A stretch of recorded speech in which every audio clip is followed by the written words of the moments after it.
bawah daripada rectangle tadi kita ada polygon. Okey, polygon shortcut dia ialah POL. Okey, tekan polygon atau POL space. Okey, tekan polygon atau POL space.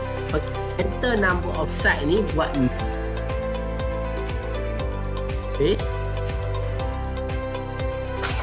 Okey, klik first point. Okey, kat sini pilih yang atas insert in circle. Okey, tarik macam ni. Okey, size dia buat 50. Besar sangat. Okey, 50 boleh lah. Kanan sini. Okey, ini kita pakai insert in circle. Okey, insert in circle bermaksud jarak daripada tengah ke atas ini ialah jarak daripada tengah ke bucu ni ialah 50 mm lah. Okay. So buat satu lagi, ini pilih polygon juga. Okay, enter number of side dia ialah 6 space. Okay, klik first point.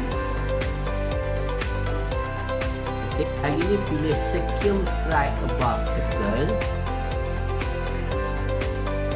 Okay, enter number of side 6 space. Okay, klik.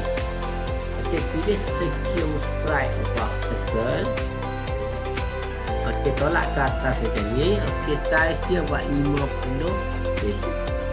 Maksud jarak daripada tengah ke hujung ni ialah 50 mm. Itu dia. Apa perbezaan antara circumscribe above circle? Okey, ni bucu ialah ni.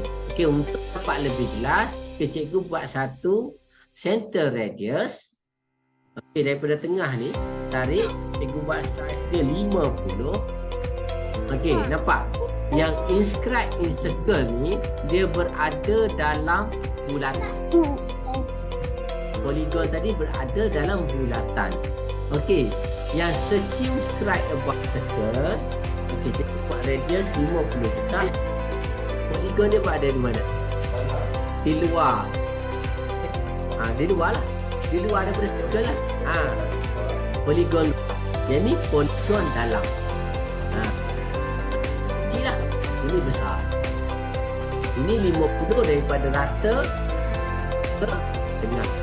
Yang ni 50 daripada tengah ke bucu. Okey, lepas ni boleh beza lah. Circle tengah. Kat ni circle.